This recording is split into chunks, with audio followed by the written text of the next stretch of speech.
हाय हूँ છું આકાશ ઝાલા। તમે મને જી હેલારો અફરાતફરી ગુજ્જુભાઈ ધ ગ્રેટ જેવી ઘણી બધી ફિલ્મોમાં અભિનય કરતા જોયો હશે અને તમને બહુ જ ખૂબ હસાયા છે, ક્યાંક રડાયા છે અને ક્યાંક બીવડાયા છે। તો આજે હું તમારી જોડે વાત કરવા આવ્યો છું આરાધ્ય ક્લાસીસની। આરાધ્ય ક્લાસીસ એક એવું પ્લેટફોર્મ છે જ્યાં એક જ પ્લેટફોર્મની નીચે બોર્ડ, ગુજકેટ, જેડબલઈ અને નીટ નામની એક્ઝામની તૈયારીઓ બહુ સુંદર રીતે કરાવવામાં આવે છે અને આ ક્લાસીસ સાથે મારા બહુ જ અંગત મિત્ર અલ્કેશ બારોટ જોડાયેલા છે। તો એમને ખૂબ જ શુભકામનાઓ અને હું તમને બધાને બહુ જ વિનંતી કરું છું કે પ્લીઝ જોઈન આરાધ્ય ક્લાસીસ। પ્રણામ સ્ટુડન્ટ, હું SR Chauhan from Aaradhya classes. આજે આપણે ચેપ્ટર નંબર 3માં લાસ્ટ વિડીયો બનાવશું। છેલ્લો ટોપિક પતાવ્યો તો આપણે ફલન અને ગર્ભ સ્થાપન, હવે ગર્ભધારણ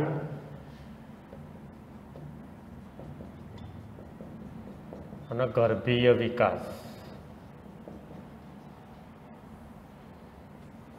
લાસ્ટ ટોપિક ચેપ્ટરનો।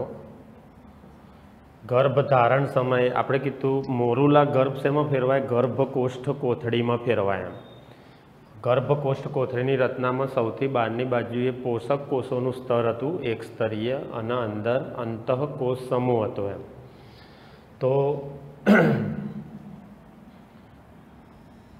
આખી રચના આપણે લઈએ, થોડુંક ઝૂમ કરીએ। આ અંડવાહિની,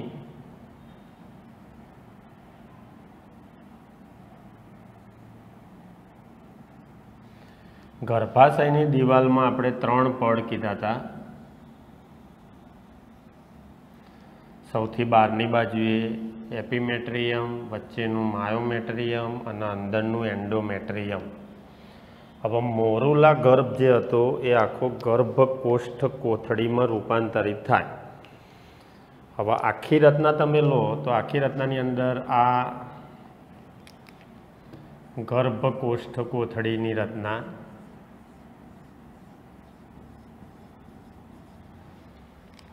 અને અંદર કોષોનો બંચ હતો। એમ અંદર કોષોનો સમૂહ હતો। કોષોના સમૂહને શું નામ આપ્યું હતું આપણે? અંતઃકોષ સમૂહ। એ જ ગર્ભ તરીકે વિભેદિત થાય। હવે આ જે છે એ આખી રચના શું છે? તો આ અંદરનું સ્તર છે। એમ ટૂંકમાં આ અંદરનું સ્તર એન્ડોમેટ્રિયમ। હવે માતાની ગર્ભાશયની પેશી કહેવાય।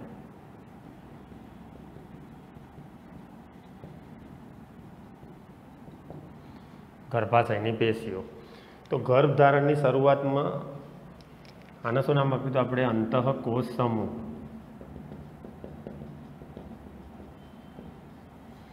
જે ગર્ભ તરીકે વિભેદિત થાય, સૌથી બહારની બોર્ડર હતી એનું નામ આપ્યું હતું આપણે ગર્ભ પોષક સ્તર અથવા પોષક કોષોનું સ્તર।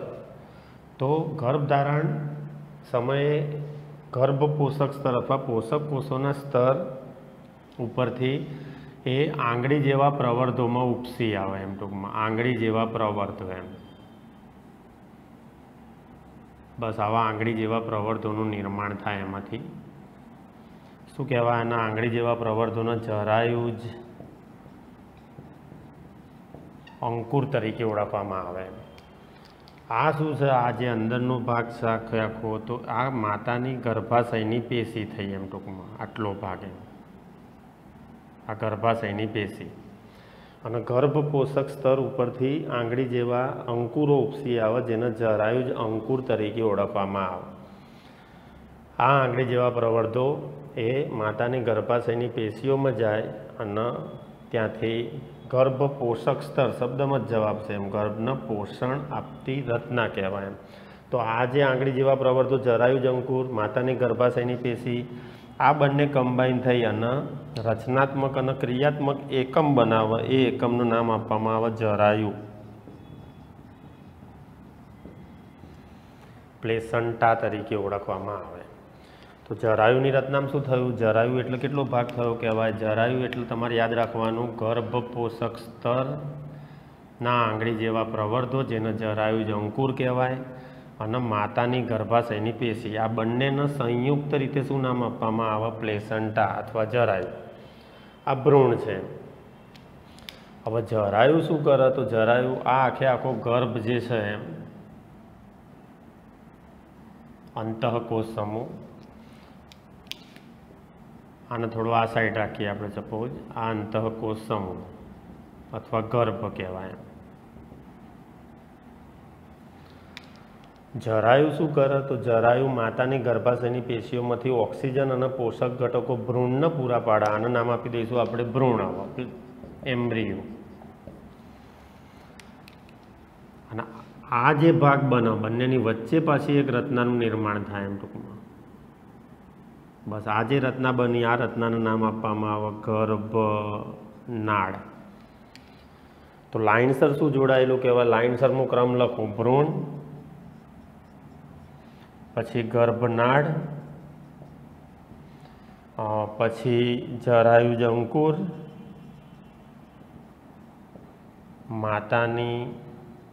માતાના ગર્ભાશયની પેશી અથવા એન્ડોમેટ્રિયમ. બસ આ લાઇનસર તમારે યાદ રાખવાનું. આ માતાની ગર્ભાશયની પેશી અને આ એન્ડોમેટ્રિયમ બંનેને સંયુક્ત રીતે શું નામ આપ્યું આપણે? પ્લેસન્ટા અથવા જરાયુ. તો જરાયુ ભ્રૂણ સાથે કોના વડે સંપર્કમાં હોય? જરાયુ ભ્રૂણ સાથે કોના વડે સંપર્કમાં હોય? તો ગર્ભનાળ યાદ રાખવાનું. આ લાઇનસર ગોઠવણી યાદ રાખવાની, આ નહીં ભૂલવાનું. એમ ખ્યાલ આવ્યો? ભ્રૂણ, ગર્ભનાળ, જરાયુજ અંકુર અને માતાની ગર્ભાશયની પેશી. તો જરાયુજ અંકુર અને માતાની ગર્ભાશયની પેશી સંયુક્ત રીતે રચનાત્મક અને ક્રિયાત્મક એકમનું નિર્માણ કરે, જેને જરાયુ કહેવાય. જરાયુનું કાર્ય માતાની ગર્ભાશયની પેશીઓમાંથી પોષક ઘટકો અને ઓક્સિજન લઈ અને ભ્રૂણને પૂરા પાડવાનું. ભ્રૂણમાં ઉત્સર્ગ દ્રવ્યો હોય, નકામા ઘટકો હોય, કાર્બન ડાયોક્સાઇડ, અન્ય ઉત્સર્ગ પદાર્થો હોય, એ બધા માતાની ગર્ભાશયની પેશીઓ સુધી પહોંચાડવા. એમ તો માતાની ગર્ભાશયની પેશીઓમાંથી ઓટું આ જરાયુ જે છે, જરાયુ મારફતે એક યાદ રાખજો, માતામાંથી શિશુમાં અથવા ભ્રૂણની અંદર જરાયુ મારફતે એક એન્ટીબોડી અવર જવર પામે. એમ જરાયુની આરપાર એક એન્ટીબોડી, આ નીટમાં આઈએમપી આઈજીજી યાદ રાખવાનું. જરાયુ મારફતે માતાના ગર્ભાશયની પેશીઓમાંથી કઈ એન્ટીબોડી ભ્રૂણને પ્રાપ્ત થાય છે? તો આઈજીજી, ઇમ્યુનોગ્લોબ્યુલિન જી. માતાના દૂધ મારફતે, કોલાસ્ટ્રમ મારફતે શિશુને પ્રાપ્ત થતી એન્ટીબોડી આઈજીએ. તો આઈજીજી અને આઈજીએ આ બે એન્ટીબોડી ખાસ નીટમાં યાદ રાખજો. એમ જરાયુ મારફતે શિશુને, આ બધું 8મું ચેપ્ટર તમારે ચાલી ગયું હોય તો નિષ્ક્રિય પ્રતિકારકતાના ઉદાહરણ કહેવાય. એમ નિષ્ક્રિય પ્રતિકારકતાના ઉદાહરણ, સક્રિય પ્રતિકારકતા, નિષ્ક્રિય, એવા બે ટોપિક આવે છે 8મા ચેપ્ટરમાં. નિષ્ક્રિય પ્રતિકારકતામાં ધનુર એટલે કે ટીટાનસ, સર્પદંશનો કિસ્સો, કોલાસ્ટ્રમ મારફતે શિશુનો ડાયરેક્ટ તૈયાર એન્ટીબોડી આઈજીએ મળે. જરાયુ મારફતે પણ ગર્ભ વિકાસ દરમિયાન શિશુનો ડાયરેક્ટ આઈજીજી મળે. આમે એન્ટીબોડીના 5 પ્રકાર છે, ખબર હોય તો ગામડે એન્ટીબોડી 5 હોય: આઈજીજી, આઈજીએ, આઈજીએમ, આઈજીડી અને આઈજીઈ. ઇમ્યુનોગ્લોબ્યુલિન જી, ઇમ્યુનોગ્લોબ્યુલિન એ, ઇમ્યુનોગ્લોબ્યુલિન એમ, ઇમ્યુનોગ્લોબ્યુલિન ડી, ઇમ્યુનોગ્લોબ્યુલિન ઈ. તો આ આખી રચના તમારે ખાસ યાદ રાખવાની. એમ જરાયુ આ ઉપરાંત જરાયુ અંતઃસ્ત્રાવી ગ્રંથિ તરીકે પણ વર્તે છે. એમ જરાયુ દ્વારા ઉત્પન્ન થતા અંતઃસ્ત્રાવ તો human કોરિયાનિક gonadotropin, human પ્લેસેન્ટલ લેક્ટોજન, oestrogen, progesterone, આટલા અંતઃસ્ત્રાવો જરાયુ દ્વારા ઉત્પન્ન થાય. ખ્યાલ આવ્યો? એટલે જરાયુ આ ઉપરાંત અંતઃસ્ત્રાવી ગ્રંથિ તરીકે પણ વર્તે છે. અને ગર્ભધારણના અંતિમ સમયમાં અંડપિંડ દ્વારા એક અંતઃસ્ત્રાવ ઉત્પન્ન કીધો તો અંડપિંડનો એક અંતઃસ્ત્રાવ રિલેક્સિન. આ ક્યારે ઉત્પન્ન થાય? તો ગર્ભધારણના અંતિમ સમય અંડપિંડ દ્વારા ઉત્પન્ન થાય. અંડપિંડમાંથી, યાદ હોય તો સીએલમાંથી ઉત્પન્ન થાય. C L corpus luteum. Corpus luteum Graafian પુટિકા તૂટી જાય, અંડકોષ બહાર આવી જાય અંડપિંડમાંથી, એટલે ખાલી ગ્રાફિયન પુટિકાનું નામ આપ્યું તો આપણે કોર્પસ લ્યુટિયમ. અને કોર્પસ લ્યુટિયમ દ્વારા 2 અંતઃસ્ત્રાવો ઉત્પન્ન થાય, એક પ્રોજેસ્ટેરોન અને બીજું રિલેક્સિન. તો ગર્ભધારણના અંતિમ સમયે અંડપિંડમાંથી ઉત્પન્ન થાય છે.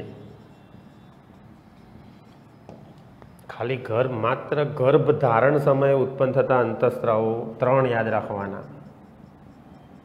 માત્ર ગર્ભ ધારણ સમયે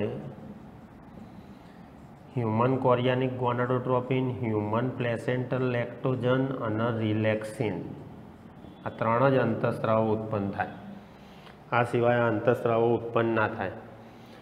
અને પછી ભ્રૂણ વિકાસ, ચયાપચયિક ફેરફાર, એમાં જ તમારા અંતઃસ્રાવનું જૂથ આખું લખેલું છે ચોપડીની અંદર. Oestrogen, progesterone, cortisol, thyroxine, prolactin, આ બધાનું સ્તર વધી જાય.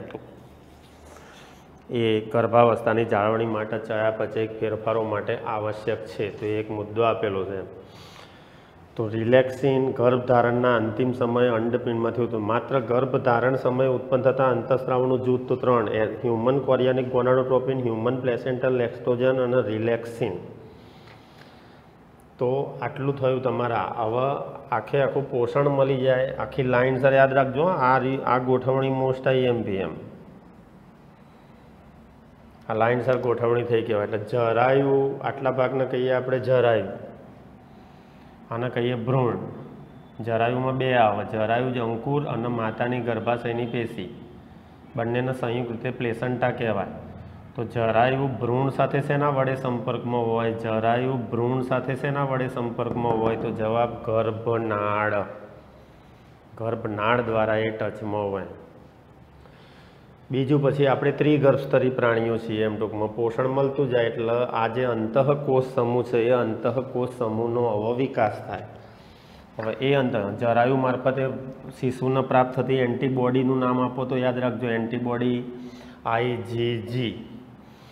હવે જે આ અંતઃકોષ સમૂહ છે આપણી જોડે, અંતઃકોષ સમૂહ, આપણે ત્રિગર્ભસ્તરી છીએ, આ અંતઃકોષ સમૂહ. બસ આ અંતઃકોષ સમૂહની અંદરથી જ 2 આવરણનું નિર્માણ થાય.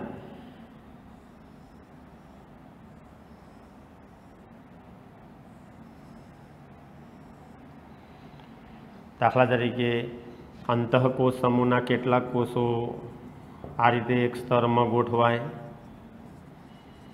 અંતઃકોષ સમૂહના કેટલાક કોષો અંદરની તરફ આ રીતે એક સ્તરમાં ગોઠવાય. તો બહાર જે સ્તર બને અંતઃકોષ સમૂહની અંદરથી જ આ રીતે આખી રચના બને. બહાર જે બન્યું એ એક્ટોડર્મ કહેવાય અથવા બાહ્ય સ્તર, બાહ્ય ગર્ભ સ્તર. આ અંદરનું છે અંતઃગર્ભ સ્તર. અને બંને સ્તરોની વચ્ચે પછી કોષોનો સમૂહ વિકાસ પામે. બસ એના નામ આપવામાં આવે મધ્ય ગર્ભ સ્તર. તો ટોટલ 3 ગર્ભ સ્તરોનું નિર્માણ થાય અંતઃકોષ સમૂહમાંથી. આપણે ત્રિગર્ભસ્તરી પ્રાણીઓ કહેવાઈએ. દ્વિગર્ભસ્તરીમાં 2 જ આવે છે, કોષ્ઠાંતરી અને કંકતધરા, લઘુ સમુદાય જેને કહેવાય. તો બાહ્ય સ્તર, અંતઃકોષ સમૂહમાંથી બાહ્ય સ્તર અને અંતઃગર્ભ સ્તરનું વિભેદન થાય ને પછી વચ્ચે એટલે એક્ટોડર્મ, મેસોડર્મ અને એન્ડોડર્મ એવા 3 ડર્મનું નિર્માણ થાય. એટલે 3 ગર્ભસ્તરી પ્રાણીઓ આપણે. આ જ ગર્ભસ્તરો બધા જ પ્રકારના અંગો, અંગતંત્રોનું નિર્માણ કરવા માટે જવાબદાર કહેવાય. અને આ ઉપરાંત આ અંતઃકોષ સમૂહ સાથે વિશિષ્ટ બીજા કેટલાક કોષો પણ સંકળાયેલા હોય. આના સ્ટેમ સેલ્સ કહેવાય, જે બધી જ પેશીઓ અને અંગોનું નિર્માણ કરવાની ક્ષમતા ધરાવે છે. તો આ તમારે થયું ગર્ભધારણ. બરાબર, ગર્ભધારણ આખું થઈ ગયું. એમાં રચનાઓ ગર્ભનાળ, જરાયુ અંકુર, જરાયુ, આ બધી વસ્તુ યાદ રાખવાની. IgG ખાસ યાદ રાખવાનું. એમ ગર્ભ વિકાસ દરમિયાન જરાયુ મારફતે વહન પામી માતાની ગર્ભાશયની પેશીમાંથી જરાયુ મારફતે વહન પામી અને ભ્રૂણને પ્રાપ્ત થતી એન્ટીબોડીનું નામ આપો તો IgG યાદ રાખવાનું. અને માતાના દૂધ મારફતે, કોલાસ્ટ્રમ મારફતે શિશુને પ્રાપ્ત થતી એન્ટીબોડીનું નામ આપો તો એ એન્ટીબોડી યાદ રાખવાની IgA. અને લાઇનસર ગોઠવણી કઈ થઈ કહેવાય? ભ્રૂણ, પછી ગર્ભનાળ, પછી જરાયુ કહી દો. અને જરાયુ ના કહેવું હોય તો 2 ભાગ કહી દેવાના, જરાયુ જ અંકુર અને માતાની ગર્ભાશયની પેશી. તો આ લાઇનસર આખું ગોઠવણું થઈ કહેવાય. જરાયુ ભ્રૂણ સાથે શેના વડે સંપર્કમાં હોય? જરાયુ ભ્રૂણ સાથે શેના વડે સંપર્કમાં હોય? તો આન્સર ગર્ભનાળ કહેવાય. અને અંતઃકોષ સમૂહ 3 સ્તરોમાં વિભેદિત થઈ જાય પછી અંતઃકોષ સમૂહમાં કેટલાક વિશિષ્ટ કોષો પણ એની સાથે સંકળાયેલા હોય જેને સ્ટેમ સેલ્સ કહેવાય, જે બધી જ પેશીઓ અને અંગોનું નિર્માણ કરવા માટે જવાબદાર કહેવાય. હવે 9 મહિનાનો તમારા ગર્ભ વિકાસ આપેલો છે. એ ગર્ભ વિકાસ દરમિયાન કયા કયા ફેરફારો થાય તો એ તમારા ફેરફારો ખાલી તમારે યાદ રાખવાના. 9 મહિના પ્રથમ મહિનાના અંતે હાર્ટ નિર્માણ પામે, હૃદય નિર્માણ પામે. ખ્યાલ આવ્યો? સ્ટેથોસ્કોપની મદદથી હાર્ટ બીટ સાંભળી શકાય, હૃદયના ધબકારા સાંભળી શકાય. પહેલા મહિનાના અંતે વિકાસ, બીજા મહિનાના અંતે વિકાસ, ત્રીજા મહિનાના અંતે વિકાસ, 5મા મહિનાના અંતે વિકાસ અને 6ઠા મહિનાના અંતે વિકાસ. આટલા વિકાસ તમારા આપેલા છે. પહેલા મહિનાના અંતે હૃદય નિર્માણ પામે, સ્પષ્ટ લખેલું છે. બીજા મહિનાના અંતે ઉપાંગો અને અંગતંત્રોનું નિર્માણ થાય, એટલે ગર્ભીય વિકાસ. પ્રથમ માસના અંતે હૃદય નિર્માણ પામે, બીજા માસના અંતે ઉપાંગો અને અંગતંત્રોનું નિર્માણ થાય. બાહ્ય જનન અંગોનો વિકાસ 3જા મહિનાના અંતે થાય, 3જા માસના અંતે. એમ 3જા માસના અંતે એટલે 12 અઠવાડિયાના અંતે લખેલું છે તમારે. અંગતંત્રો, ઉપાંગો લખેલું છે, અંગતંત્રો સોરી અહીંયા આગળ રહી ગયું, અંગતંત્રો નહીં, આંગળીઓનું નિર્માણ થાય. એટલે બીજા માસના અંતે ઉપાંગો અને આંગળીઓનું નિર્માણ થાય. 3જા મહિનાના અંતે બાહ્ય જનન અંગોનો વિકાસ થાય, અંગતંત્રો બને, એમાં પણ ઉપાંગોનો વિકાસ અને બાહ્ય જનન અંગોનો વિકાસ. જાતિ પરીક્ષણ થઈ શકે એમ. જાતિ ઓળખવી હોય તો 3જા મહિનાના અંતે ઓળખી શકાય એમ કે બેબી છે કે બાબો છે, એ તમારે લખેલું છે બાહ્ય જનન અંગો એમ. પછી 5મા મહિનાના અંતે ગર્ભમાં હલનચલન, માથામાં વાળ.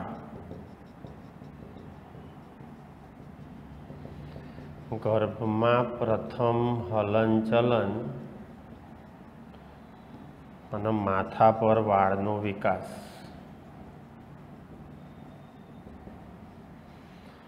એટલું તમારે આપેલું છે 5મા મહિનાના અંતે. 6ઠ્ઠા મહિનાના અંતે શરીર સૂક્ષ્મ વાળથી ઘેરાય,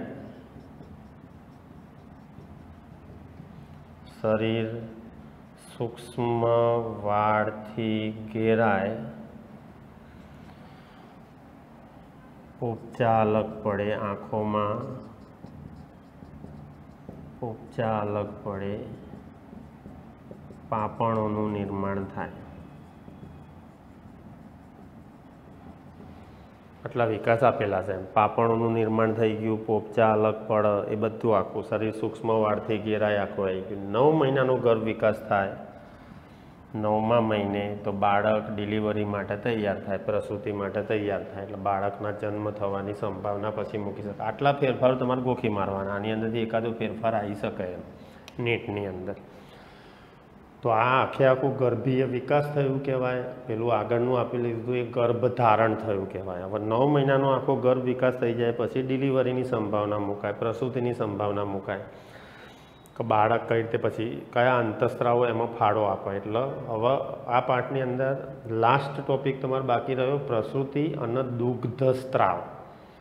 ખ્યાલ આવ્યો? પ્રસૂતિ અને દુગ્ધસ્ત્રાવ. અહીંયા સુધી તમારે લેવાનું પ્રથમ મહિનાના અંતે, બીજા મહિનાના અંતે, ત્રીજા મહિનાના અંતે, 5મા મહિનાના અંતે, 6ઠ્ઠા મહિનાના અંતે અને 9મા મહિનાના અંતે.